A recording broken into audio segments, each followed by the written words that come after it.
The chosen ritual. They call me Namdi, but I no longer recognize the boy I used to be.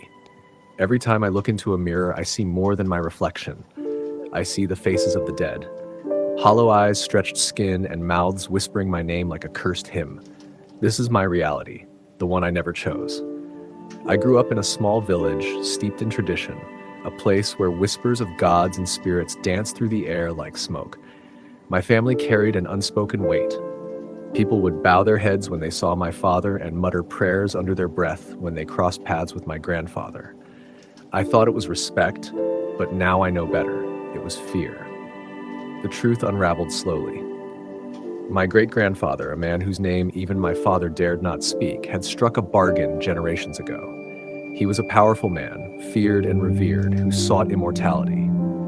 But immortality comes with a price, and the deity he bargained with, a ghostly entity that straddled the line between life and death, demanded an offering. Not gold, not livestock, but a blood offering from his bloodline. I was that offering. I didn't understand what that meant as a child.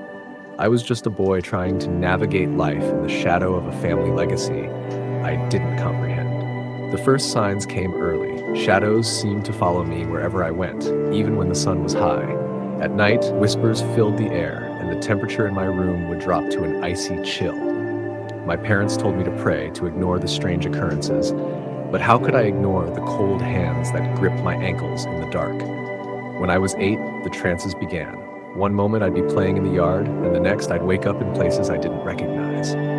Once I found myself deep in the forest, surrounded by graves. The air was heavy, the silence deafening, and then I saw them, the dead. Pale, gaunt figures with sunken eyes. They didn't move, just stood there, watching me. Then one of them, a woman with a face I'll never forget, stepped forward. "Your time is near, Namdi," she said, her voice like dry leaves rustling. I ran home, tears streaming down my face, but no one believed me. "It's just a bad dream," my mother said, though her hands trembled as she stroked my hair. My father was less comforting. He told me to be strong, to never show fear. "The spirits test the chosen," he said, avoiding my eyes. By the time I was a teenager, I realized I wasn't like the other kids. I could feel things they couldn't, an energy that pulsed in the air, the weight of invisible eyes always watching. And then there was the power. It started small. I would wish for little things, a bully to trip, a teacher to fall ill, and they would happen. At first, I thought it was coincidence, but the more it happened, the more I realized it wasn't. I had a gift, or maybe a curse. If I wished death on someone, it came to pass. The first time I truly understood the weight of this power was when I was 15. A boy in my village mocked me, calling my family cursed. In my anger, I muttered, "I hope you drown."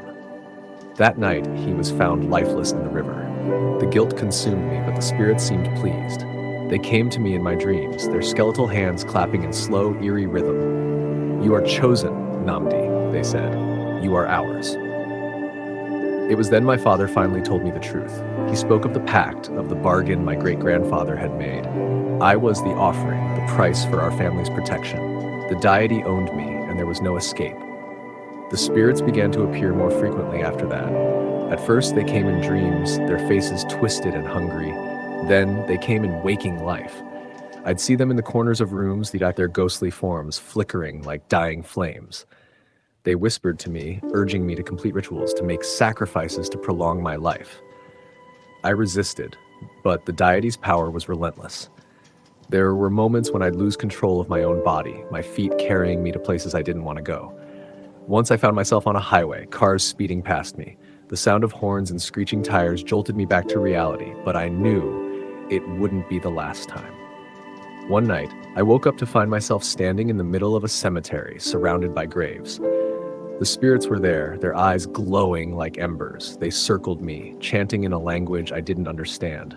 Then one of them stepped forward, a figure with a face I recognized. It was my great-grandfather. "You cannot escape this, Namdi," he said, his voice echoing like thunder. "The pact is sealed." The next few months were a blur of fear and desperation. The spirits visited me nightly, their whispers growing louder, their touch colder. They told me what I needed to do to stay alive, sacrifices, blood offerings, rituals. But how long could I keep this up? How many lives would I have to take to prolong my own? One day, I saw a figure in the distance while walking through the forest. As I approached, I realized it was the woman who had first told me my time was near. She smiled, her teeth sharp and glinting. "It's almost time," she said. I ran, but her laughter followed me, echoing in my ears. Now I live in constant fear. I don't know when the deity will come for me, but I can feel it drawing closer. The spirits visit me every night, their presence a chilling reminder of my fate. Sometimes I wonder if it would be easier to give in, to let them take me. But something inside me refuses to surrender. This is my story, my curse, my burden. I am Namdi, the chosen one, the sacrifice. And soon I will walk into the unknown, into the cold embrace of the spirits who have claimed me as their own.